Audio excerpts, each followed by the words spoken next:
What's up, everyone? Today I'm going to be doing a really old machine from HackTheBox called lame. It's a great beginner box and it introduces us to nmap scripts and SUID binaries. And although this box has multiple solves, we're going to be using an nmap script to get a shell on the box and escalate to root with nmap. So let's get started. We'll start this box off with nmap, sv, sc, oa. We'll put it in the nmap directory and call it lame, and the IP address is 10.10.10.3. Now, instead of running nmap default, I'm going to run it with the top 5,000 ports with just top ports because it normally only scans the top 1,000 ports.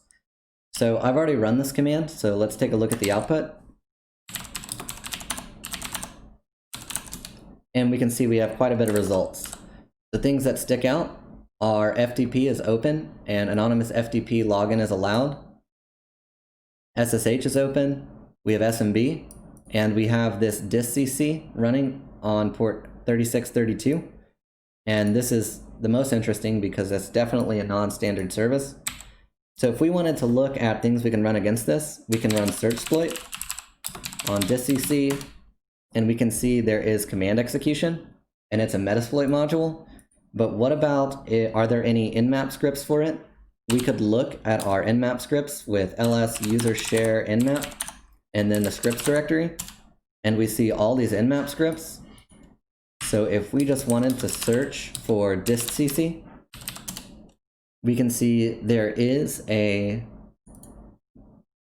nmap script for distcc. So if we wanted to read this, we can just look at it in Vim. And we can see it detects and exploits a remote code execution vulnerability in the distributed compiler daemon distcc. So this is kind of our usage. You just give it a port. So we could say nmap -p 3632. The IP address is 10.10.10.3. And it says the script is distcc exec, but we just looked at the file name and it's actually this. So if we run this, we can see right at the top there that it definitely is vulnerable. So we can see the ID of the user we're running as. And we can come down here in the file and we can see that we can pass it script args. So if I wanted to pass it arguments and we wanted to run a different command, what if I wanted to run, instead of ID, we could say ifconfig. And we still get the ID information. So if we look closer in the script, we can see it says distcc.exec.cmd.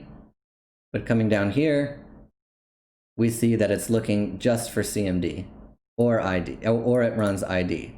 So if we came back here and got rid of the distcc exec part and just ran this with just the CMD, we actually get the output of the IP or the ifconfig. So if I wanted to get a reverse shell out of this, we can just run this, and instead of ifconfig, we can say netcat will export bin bash to our IP address, which is 10.10.14.26, and the IP address is and the port 1337. So I'll set up a listener on 1337, and we'll run this. Go check our listener, and it looks like we've got a connect back. So if I ran an ls, we can see we've got some standard out, standard error stuff from our shell, from the exploit it was running. And we look at the home directory, but this shell's pretty ugly. So if we wanted to upgrade it, we could just run python -c, import pty, pty.spawn, bin bash. And now we have a normal looking shell. So if I went back to the home directory and I looked in here, we can see we have FTP, Mac as service, and user. Looking at all of them, we can see there's user.txt in the MacOS directory. So we could see if we can read that with word count. And we can. So that's user.txt complete. I'm going to export term as screen so I can clear it. And so now we're looking for a way to escalate to root. We can't run things like sudo -l because we don't have the password. But what we can do is we can look in the root directory for any files that may have the SETUID bit or that we can read or write over. And so when we're looking for these files, we can use the find command. And we're going to find files in the root directory. And the permissions we're looking for is where the user is set to S, which is for SETUID. And then we're going to send all of our errors to dev null. And so when I run this, we can see we have a bunch of ones that we normally see that are SETUID binaries, like SSH key sign, @. But we also see one that is definitely non-standard, and that is nmap. So if we wanted to check that out, we can go check out gtfobins. And this site is great for showing you ways to take advantage of permissions that you have. So if we search for nmap, we can see that if we have sudo or limited SUID, we might be able to break out from a restricted environment to spawn an interactive system shell. And it just runs with the interactive flag and then !sh.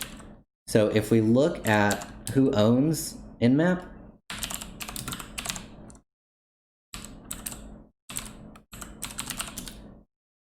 we can see it's owned by root. And since the SETUID is set on the user portion, it's going to run in the context of the owner, which is root. So if we wanted to run nmap, we're effectively running nmap as root. So if we wanted to run nmap interactive,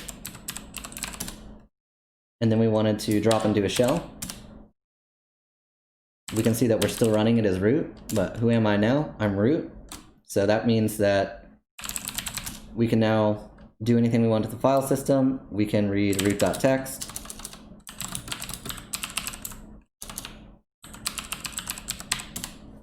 And that pretty much wraps it up for the box. So I hope you liked it, and I'll catch you guys next week.